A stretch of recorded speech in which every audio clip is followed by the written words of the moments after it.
ልክ እግዚአብሔር ይብራ ካላለ በልቦና ውስጥም እንደዚሁ ትርምስምሱ ነው የሚወጣው፣ ይተረማመሳል።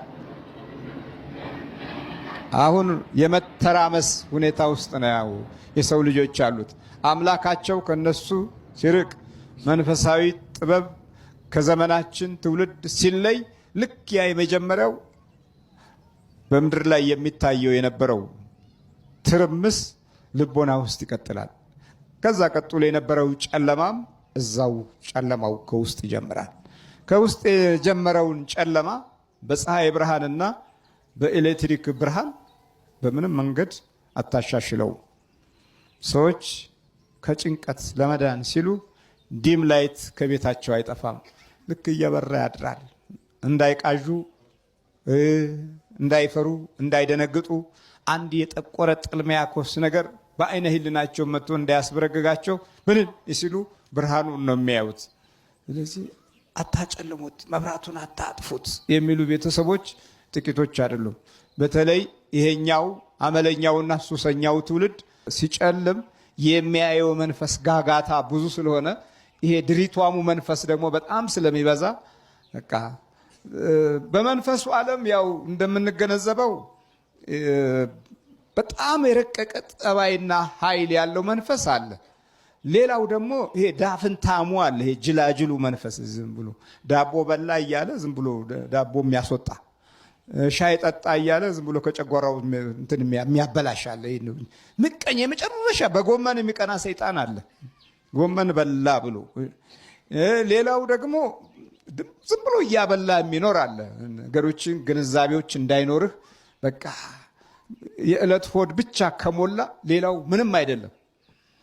ትውልድ ኖረ አልኖረ፣ አጣ ላጣ፣ ሀብት አለው አልኖረው፣ ዕለት ጉርስ አለው አይኖረው፣ ምንም አይነት ግንዛቤ የማይሰጥ በዕለት ሆዱ የተገዛ በመናፍስት ሆዳምነት ዘመኑን ዝም ብሎ የሚጨርሳል።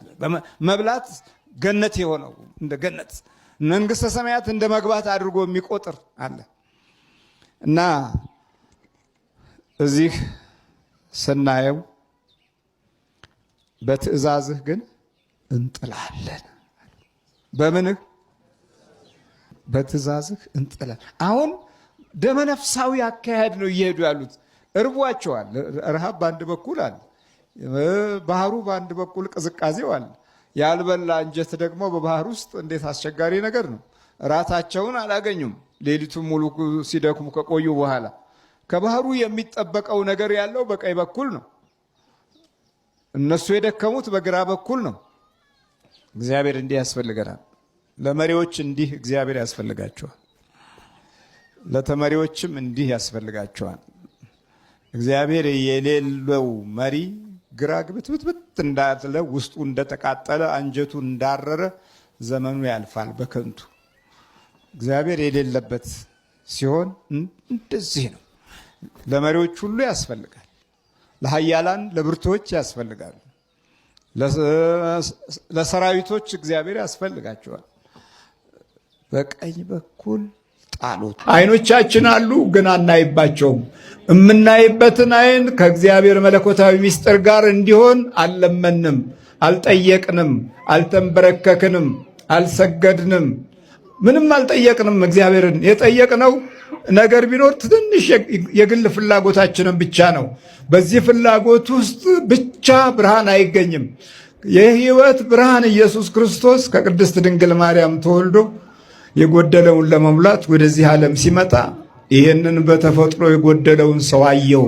እሱ የጎደለውን ሰው ለማየት ነው የመጣው። ቤተ ክርስቲያን በጎደለው ላይ ለመሙላት ነው እኮ ትግሏ የነበረው ትግሏ። አሁን ግን በጎደለው ላይ ሙሉ እያልን ስንጮህ ጭራሽ ጎደለው በዛ እንጂ ብርሃን እየሰጠን ቢሆን ኖሮ እኮ ስንት ስራ በተሰራ ነበር።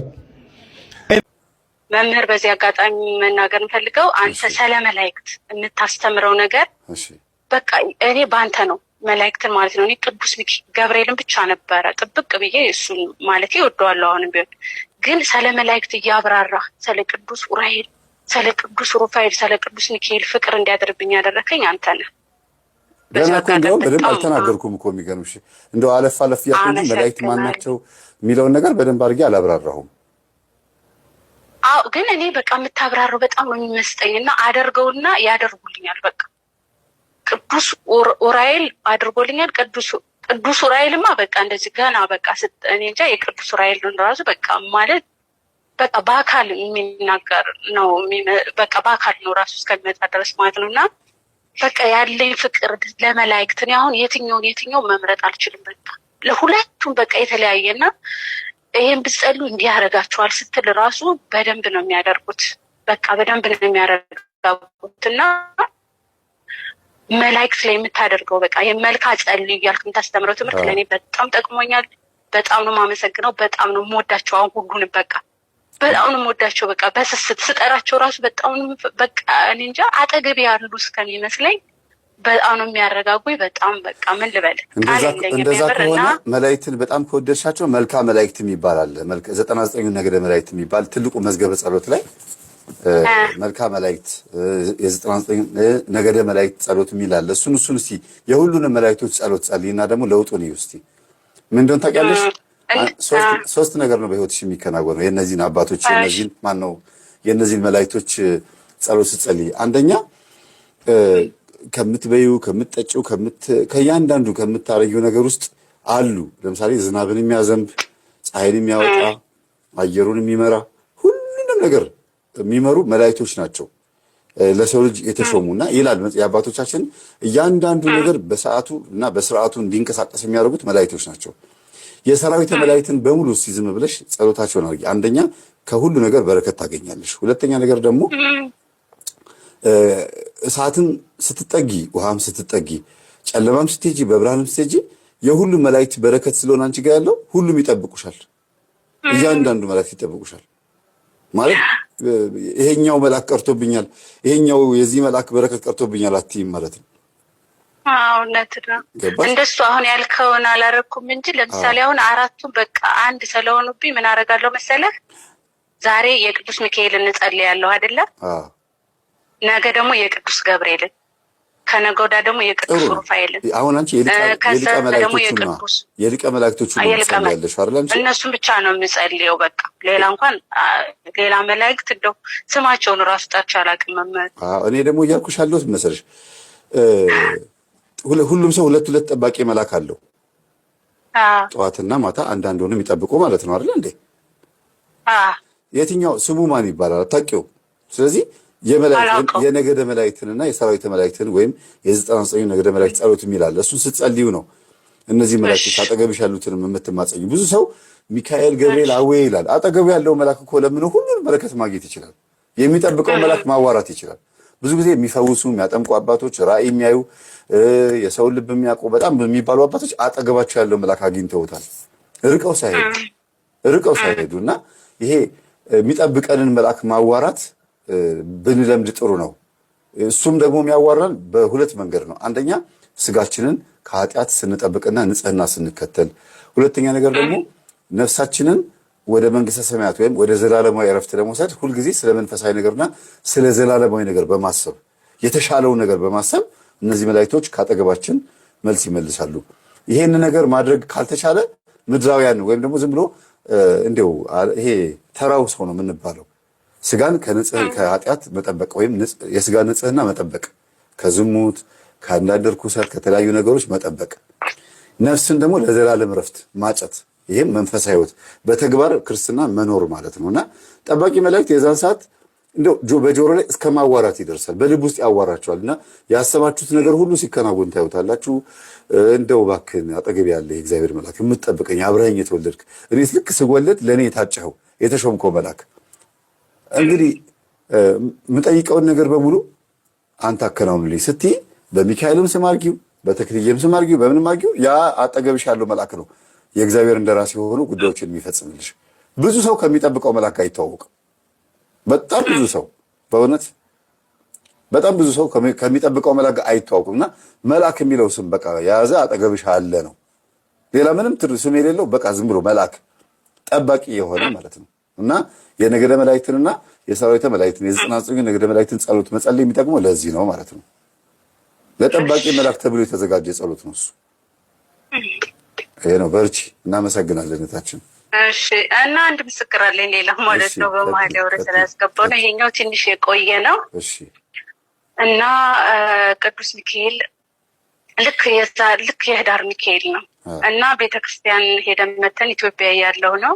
ቤተክርስቲያን ደርሰን መተን ታቦት አስገብተን መተን እያለ ሻማ ይሄ ትልቁ ሻማ አለ አይደለ? የሚሸተው መዓዛ ያለው ረጅም ነው፣ በጣም ትልቅ ነው እና እሱም ገዝተን መተን ነበር። አበራን ስዕሉ ላይ ማለት ነው፣ ስዕል አድኖ ላይ እና የስዕል አድኖ እንደዚህ ጠረጴዛ አለ እና እዛ ጋር መጽሐፍ ቅዱስ አለ። በቃ የተለያየ የጸሎት መጽሐፍ ገራት ምናምን አሉ እና መሀል ላይ ነው በቃ ማስቀመጫ አድርገን ያስቀመጥነው ሻማውን ማለት ነው። እና ከዛ በኋላ የምኖርበት ቤትና ባለቤት የስራ ቦታ ነበረው እና እሱ የሆነ ቦታ ሊሄድ ብሎ እኔ ስራ ቦታው ሄድልኝ ቁጭ ብለሽ ሊጠብቅልኝ ይለኝና ወጥቼ ሻማውን አላጠፋሁትኝም ሄድኩኝ ማለት ነው። ከዛ ሄጄ ልክ ባለቤት ሲመጣ ታመልሽ ቤት ስመጣ ቤቱ በጭስ ታፍኗል ማለት ነው። ጭስ ይሸታል ቤቱ። ከዛ በኋላ ሳየው የወደቀ ነገር የለም። ሻማው ጠፍቷል፣ ግን ሻማው አልወደቀም። እኔ እስካሁን ድረስ ራሱ ማለት በቃ ልመስክርለት ማለት ፎቶ ባነሳሁት ኖሮ ቪዲዮ ለምን አልቀረጽኩትም ብላለሁ። ሻማው እንደቆመ ነው፣ ግን ጠፍቷል። ከዛ በኋላ ማለት ነው የቅዱስ ሚካኤል ትንሿ አለች አይደለ? ትንሿ እንደዚህ እና ግንባር ላይ እንደዚህ እንሰግድባት ነበር ማለት ነው። ግን የቅዱስ ሚካኤል ስዕል ይሄ ቁምጣ ምናምን ለብሶ እንደማን ትክክል አይደለም ምናምን እያሉ ነው። እሱ ነበረ ማለት ነው። እና 4 ማዕዘን ነች፣ ትንሽ ነች። እሱ እንዳለ አመድ ሆኗል። ከመጽሐፍ ቅዱሱ በላይ ነው የነበረ እሱ ስዕል ማለት ነው። እና እዛ ጋር ግን እንደዚህ ስንሰግድ እንሰግድበታለን ስዕሉ ጋር ማለት ነው፣ የቅዱስ ሚካኤል ስዕል ጋር። ከዛ በኋላ ስዕሉ አመድ ሆኗል። መምህር ስዕሉ አመድ ሆኗል። ከዛ ውጭ አንድ ነገር የተቃጠለ ነገር የለም። ስዕሉ ብቻ የቅዱስ ሚካኤል ስዕል ግን የለም፣ አመድ ሆኖ። መጽሐፍ ቅዱስ አልተቃጠለም፣ ገድላት አልተቀጠሉም። ከስር ጨርቅ ነበር፣ እሱ ትንሽ ጨርቁ ብቻ ነክቶታል። ሻማው ሳይወድቅ ነው እንደዛ የሆነ። እንዴት እንደተቃጠለም አላውቅም። እንዴት አድርጎ እንዳገኘው ራሱ እስካሁን አልተገለጠልኝም ማለት ነው። ግን ዞሮ ቅዱስ ሚካኤል እንደዛ አድርጎ አንድም ነገር ሳይነካ እንደዛ ሆኖ ግን የእሱ ስዕል ግን ለምን ተቃጠለ ስዕሉ ብዬ በጣም ከፍቶ ነበረ በሰዓቱ። ለምንድን ነው ቅዱስ ሚካኤል ምን የሆነ በቃ የተቀየመኝ አይነት ሁሉ መስሎኝ ነበረ ማለት ነው። ስዕሉ ብቻ አመድ ሆኖ ሳገኘው በጣም እና እንደዛ አድርጎልኝ ግን በቃ በሱባኤ ራሱ ለምን አሁን ነው በቃ ለምንድን ያልጠየቁት በሱባኤ ለምንድን ነው ቅዱስ ሚካኤል እንደዛ ያደረገው ግን ምናምን ብዬ በቃ ሁሌ የማስብበት ማለት ስዕሉ ለምን አመድ ሆነ ነው የኔ ጥያቄ ማለት ነው። ለምንድን ነው ስዕሉ ተቃጠለ? ኢየሱስ ስዕል ብቻ እንደዚህ ሆኖ ለምንድን ነው? ሌላውን አትርፎት ራሱ ማለት ነው ራሱ አትርፎት የቅድስት አርሴማ ስዕል ራሱ ነበረ። ፍሬሙን ብቻ ጭርፍ አድርጎት ማለት ነው እስካሁን ድረስ አለ፣ አንድም ነገር ሳይነካ። በተለይ ወረቀት የሚቀጣጠል ማዕት ነበር ገድላት። አስብ፣ ከመጽሐፍ ቅዱሱ በላይ ነው የእሱ ስዕል። አመድ ሆኖ መጽሐፍ ቅዱሱን እስካሁን አለ፣ አንዲት ነገር ሳይነካው ማለት ነው። ስለዚህ የራሱን ስዕል እንትን ሳይል የሌላውን ስዕል ጠብቆልኛል ለምትይው አንቺ? አዎ እንደዛ ብቻ በቃ ግራ ይጋባኛል። ግን በቃ እሱ አድርጎልኛል ማለት ለምንድን ነው ስዕሉ የተቃጠለ የሚለው በጣም እንትን ይለኛል ማለት ነው። አሁን አንቺ ስዕሉ ለምን ተቃጠለ ስትይ ቅዱስ ሚካኤል የራሱን ስዕል አቃጥሎ ሌላውን ለምን አተረፈ በሚለው አይነት ፈሊጥ ውስጥ ሳይሆን መግባት ያለብሽ ለምሳሌ በካህኑ ኤሊ ዘመን አፍኒንና ፊንሐስ የሚባሉ ታቦተ ጽዮንን ተሸክመው ጦርነት ሲሄዱ ታቦተ ጽዮን ተማርካ ከጣዖት ፊት ለፊት እንድትቆም አድርጓል እግዚአብሔር አይደል እንዴ? አዎ ታቦት አጠገብ ጣዖት አለ፣ ጣዖት አጠገብ ደግሞ ታቦት አለ። ያን ጊዜ ስለተማረከች ታቦተ ጽዮን እግዚአብሔር የታቦቱን ኃይል ደበቀና ምን አደረገ? የታቦቱን ኃይል ደበቀና ጣዖቱ ፊት እንድትቀመጥ አደረገ። ዳጎን የሚባል ጣዖት ነው የሰይጣን ቤተ መቅደስ ወይም ደግሞ የዳጎን የሚባለው እንትን ጣዖት ቤተ መቅደስ ዕጣን የሚታጠንበትና እሱ የሚመለክበት ቤተ መቅደስ ፊት ለፊት ታቦተ ጽዮን አስቀምጠዋታል። ሁሉም ጦርነት አሸነፍን ታቦታቸውን ወሰድንባቸው ብለው ወደ የቤታቸው ሄደው ተኝተው ቤተ መቅደሱ ጸጥ ብሎ ብቻውን ባለበት ሰዓት ላይ ከታቦቱ ላይ የእግዚአብሔር ኃይል ተነስቶ መጥቶ ጣዖቱን ሰባበረው ይላል። ያ ጣዖቱን የሰባበረው እግሩን የገነጣጠለው ብትንትኑን ያወጣው የታቦት ኃይል እነዛ ፍልስጤማውያን ያንን ታቦት ተሸክመው አምጥተው እዛ ቤተ መቅደስ ማነው ቤተ ጣዖት ሲያስቀምጡት ለምን አላቃጠላቸው? እንግዲህ እስራኤላውያን አፍኒንና ፊናስ በቀስት ተመተው ሞተዋል። ታቦተ ጽዮን ተማርካለች። ተሸክመው ያመጡት ማን ናቸው? ፍልስጤማውያን ናቸው። እና ፍልስጤማውያን ታቦቱን ሲይዙት ለምን አልተቃጠሉም? ለምን እግዚአብሔር ኃይሉን ደበቀ?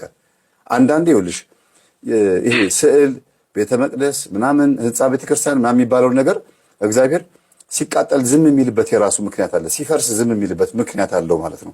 ከዛ በኋላ የሚመጣውን ነገር መጠበቅ ነው። ይብሳል ከተቃጠለው ከፈረሰው በላይ ከተማረከው ታቦት ከተሰረቀው ታቦት በስተጀርባ እግዚአብሔር ሊያደርግ የፈለገው ነገር ስላለ ነው ማለት ነው። እንግዲህ ታቦቷ ጣዖቱ ፊት ለፊት በአዳራሽ ውስጥ ተፋጠጡ። ሰው የለም፣ ታቦትና ጣዖት ተፋጠጡ ማለት ነው፣ ፊት ለፊት። ከዛ ጠዋት ሊሰግዱ ለአማልክቶቻቸው ይህንን ታቦት ስለማረክልን እስራኤላውያን እንድናሸንፍ ስለረዳህን እናመሰግናለን ሊሉ ለጣዖቱ ሊሰግዱ ጠዋት ሲመጡ ጣዖቱ ፍርስርሶ ወጥቷል። ደነገጡ። አንደኛ። ሁለተኛ ደግሞ ወዲያውኑ በከተማዋ ላይ ጠዋት እባጭ የሚባል በሽታ መጣባቸው። በጣም ከባድ የሆነ የሰውነት እከክ በሽታ። አሬ እነዚህ እስራኤላውያን ታቦት ስላመጣን ነው፣ አምላካቸው ተቆጥቷል፣ መልሱላቸው ተብለው በእጃቸው መንካት እስኪከብዳቸው ድረስ በላምና በሰረገላ ላይ ታቦቱን አስቀምጠውት ሸኙት ይላል። ላሞቹ ራሳቸው እንዲያደርሱት ሰው የለ ምን የለ። ላሞቹ በሰረገላው ላይ ያለውን ታቦት ተሸክመው ወደ ማን ገቡ? ወደ እስራኤላውያን መንደር ገቡ ማለት ነው። ከምን ጋር? ከአምስት በአይጥ ቅርጽ የተሰራ በአንበሳና በአይጥ ቅርጽ የተሰራ የወርቅ እንትን ትልቀት ያለው እንደዚህ ሆነ። እንደማሳያችሁ አንድ ወርቅ እንግዲህ በዚህ ልክ ነው የሚሰራው ብዙ ጊዜ እና የሆነ በወርቅ የተሰራ ሙሉ በሙሉ ወርቅ የሆነ አምስት አይጥ ወይም ደግሞ አምስት አንበሳ ደቦል የመሰለ ወርቅ አድርገው ከታቦቱ ጋር ይቅርታ አምላካችሁን ይቅርታ እንዲያደርግልን ለምኑ ብለው አልቅሰው ነው ታቦቱን የመለሱት። ስለዚህ አንቺም ቤት እኔ እንዲያውም ማቃት ልጅ አለች። አሁን ብትገባ ብትመሰክር ብትደውል ደስ ይለኛል። ምንድነው ከተቃጠለ ቤተክርስቲያን ገጠር ላይ ነው። ከተቃጠለ ሙስሊሞች ካቃጠሉት ቤተክርስቲያን ላይ አመድ ወስዳ የዳነች ልጅ አለች። አመድ ይሄንን ታውቂያለሽ? ከሰል ከደመራ ላይ ደመራ ተቃጥሎ ደመራ በርቶ ከደመራው ላይ አንስተን ስንቀባ ደመራውን ያቃጠልነው መስቀሉን ለማቃጠል አይደለም፣ ወይም ደግሞ ክርስቶስን ለመቃወም አይደለም። ቤተክርስቲያን ግን ተቃጥላለች እኮ አመድ ሆኗል እኮ። ከዛ ላይ ግን ወስዳ ማህፀኗን ተቀብታ የዳነች ልጅ አለች። ምስክርነት ነው የሰማሁት እንግዲህ ቤተክርስቲያን ላይ። ስለዚህ እግዚአብሔር እምነታችንን በምን በኩል እንደሚያበራው አናውቅ። ዝም ብሎ ማመን ያለብን እኛ እና አንቺም ጋር አመድ የሆነውን ያ ስዕሉን አመዱን ይሄ ደግሞ እምነት ነው ብለሽ በጠርሙስ ብታስቀምጪው እምነት ነው። አይ አስቀምጠን ነው ተጠቅመንበታል በሰዓቱ ማለት ነው። እና እንደዛ ነው የዘውን ቀን እንደዛ የሆነ ስዕሉ ቀን ወጣን ማለት ነው። እና እኔ ነፍሰ ጡር ነበርኩ በሰዓቱ ማለት ነው። የስንት ወር መሰለ ሚካኤል ሐሙስ ሆኖ እኔ ወለድኩት በ15 ነው ማለት ነው። በ15 ማታ ነው የወለድኩት እና የዛን ቀን ማለት ነው ለልጃችን እስኪ ልብስ ምናምን ንግዛ ብለን ማለት ቀኔን እየተጠባበቅኩ ስለሆነ ወጣን ማለት ነው። እዛው የቅዱስ ሚካኤል ቀን እና እየሄድኩኝ እያለ ውሃ ልክ አለ ማለት ነው። ውሃ ልክ በጣም ትልቅ ነው። እዛ ጋር እንዴት እንዳደነቀፈኝ አላውቅም። ሙሉ ለሙሉ ነው የወደኩት ውሃ ልኩ ላይ ማለት ነው። እና እኔ በቃ ማለት እዛ ውሃ ልክ ላይ ካረፍኩ ልጅ አይተርፍም ምናምን ብዬ ስላሰብኩኝ በእጄ እንደዚህ በቃ ብዬ ቅዱስ ሚካኤል ምናምን እያልኩኝ ስልክ እየነበረ በእጄ እና ሙሉ ኃይሌን ስልኬ ላይ ነው የጨረስኩት። ሆዴ እዛ ውሃ ልክ ላይ እንዳያርፍ ማለት ነው። እና በጣም የሚገርም ታምር ነው ያደረገልኝ ቅዱስ ሚካኤል። በእርግጠኝነት ነው የማወራው ቅዱስ ሚካኤል ነው ያተረፈኝ ሁላ ማለት ነው። በጣም ነበረ ባለቤት የደነገጠው። እኔ ራሱ በጣም ነበር የደነገጥኩት። ደስ ይላል። በቃ የምነሳ ሁሉ አልመሰለኝ ነበር። እንደዛ አድርጎልኛል። በዛው ቀን እንደዛ ሆነ በስሩ ቀን ማለት ነው ቅዱስ ሚካኤል እንደዛ አድርጎልኝ። አሁን ልጄ 8 ዓመቱ ነው። የሚማረውም የቅዱስ ሚካኤል ቤተክርስቲያን ነው። በጣም ደስ ይላል። በጣም ነው ወደው። ስለዚህ እንደዚህና እህታችን መቅደሰ ማርያም ዛሬ መታ የነገረችን አንድ ትልቅ ትምህርት አስተምሮናል። እስቲ በቲክቶክ፣ በፌስቡክ፣ በዩቲዩብ ሾርት ላይ ወይም ደግሞ በዋትሳፕም በኢንስታግራምም ሊሆን ይችላል በምንም አድርጋችሁ የቅዱስ ሚካኤልን ስዕል አንደኛ እንትናችሁን ይሄ ፕሮፋይላችሁን ማድረግ፣ ሁለተኛ ነገር ደግሞ ለአንድ ሳምንት ያክል የሚቆይ የጸሎት ክፍላችሁን ልክ እንደዚህ ያው የጸሎት ክፍላችሁን እንደዚህ ቀርጻችሁ ልቀቁ። እዚህ ጸሎት ክፍል ውስጥ ነው መላእክት መጥተው አግኝተውን ተአምር የሚሰሩት አይደለም እንዴ? ከቤታችን ነው የሚጀምረው። ሁላችሁም ጸሎት ክፍላችሁን ቀርጻችሁ ልቀቁ።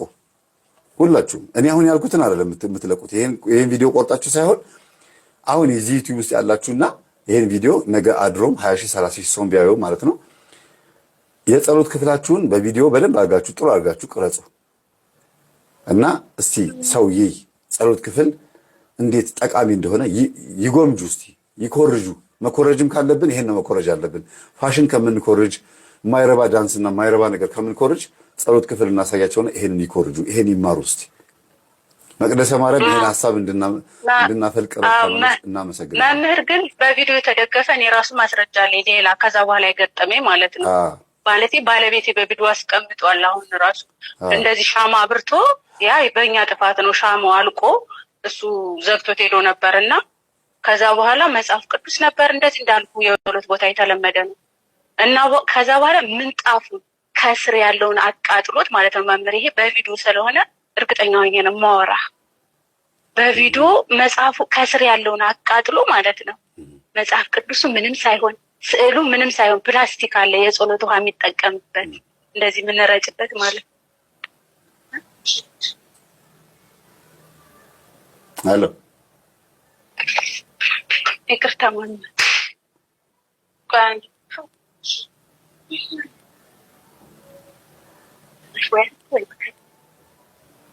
እና መምህር እሺ ይቅርታ እዚህ ጋር ያወሩኝ ሰው እንደዛ ሆኖ ከፕላስቲክ ይሄ ውሃ ማለት የጸሎት ውሃ እናስቀምጥ የለ እና እሱን እንደዚህ የምንረጭበት ልጆች የምንረጭበት ምናምን ብሎ ፕላስቲክ እሱን አልፎ መቁጠሪያ ለምንጠቀበት መቁጠሪያውን ሁሉ ሳይነካ ማለት ነው ታች ነበር ሸራውን ብቻ አቃጥሎ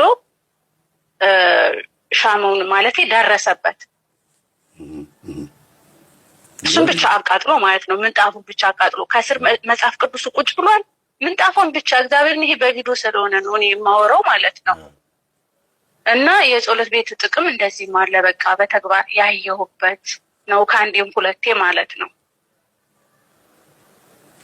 ይገርማል በጣም እንዲህ አይነት ነገር መስማት ደስ ይላል። በነገራችን ላይ ምዕመናን ጸሎት ክፍል ማለት ወይም የቅዱሳን ስዕላት ያለበት ቦታ ላይ መጸለይ ማለት ብዙ ተአምር የሚፈጸምበት ቦታ ማለት ነው።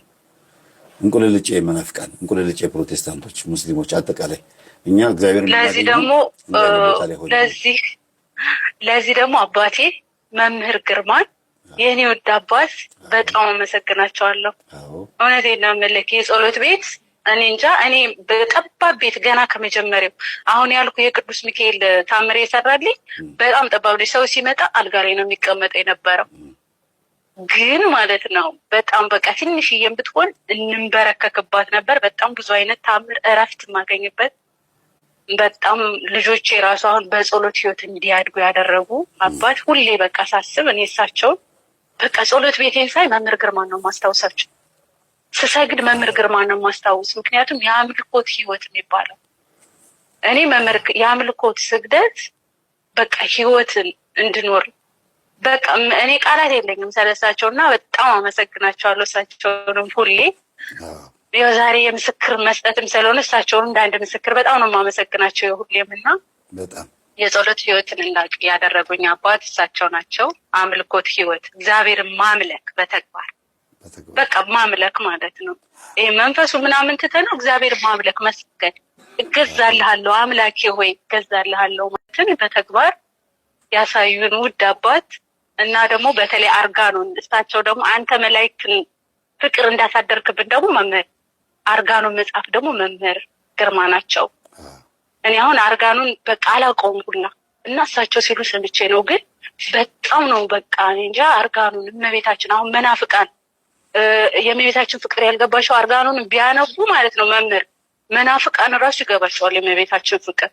አርጋኖ በራሱ በቃ ይስልብሃል እያንዳንዱ ፊደል ማለት ነው ስለሷ እና ይህን መጽሐፍ ራሱ መምህር ግርማ እንድንወደው እንድናፈቅረው አድርገውናል አርጋኖን ማለት ነው። እኔ በበኩሌ አንተ ደግሞ መላእክትን በደንብ አድርገህ አብራርተህ የምታስተምርበት ስለ መላእክትን የቅዱስ ሩፋኤል ራሱ ስወልድ የሚገርም ነገር ምጤ መጥቶ ማለት ነው አንተ በነገርከኝ መሰረት ማለት ነው ምጤ መጥቶ ከዛ ወገቤን እየቆረጠኝ ነበርና ከዛ በኋላ የቅዱስ ሩፋኤልን ድርሳን እስከምጸልይ ጸጥ አለ ምጤ ማለት ነው።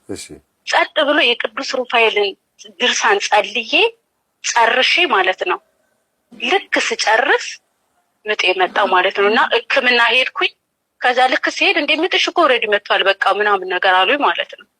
ከዛ በኋላ ገባሁኝ ምኑንም ሳላውቀው ማለት ነው። ጣር የለ ምን የለ ስዕሉን እየነበረ ደረቴ ላይ ቅዱስ ሩፋኤልን ራሱ መሰክርለት ወለድኩኝ ማለት ነው። እና እያንዳንዱ መላእክትን ብንጠይቃቸው በጣም እንደሚያደርጉልን እኔ በአንተ ነው ስለ መላእክት ያወቅኩትኝ። የምስክር ቀን ስለሆነ ዛሬ ለአንተ መሰክራለሁ፣ ስለ መላእክቱ መስክር ያለው እና በዚህ አጋጣሚ እንግዲህ ሁሉንም መላእክት ልል ብላችሁ አመስግኑልኝ። ሁሉንም ማለት ነው። የመላእክት በረከት ረድኤት ይደርብን። በጣም እናመሰግናለን። እንደነገርኳችሁ መቅደሰ ማርያም ሳትወጣው አዳም ወዴት ነህ ያልከኝ በፍቅር ድምፅ ፈለከኝ አልብሰኝ ነጩን ልብስ እወድሃለሁ ኢየሱስ አከብረሃለሁ ክርስቶስ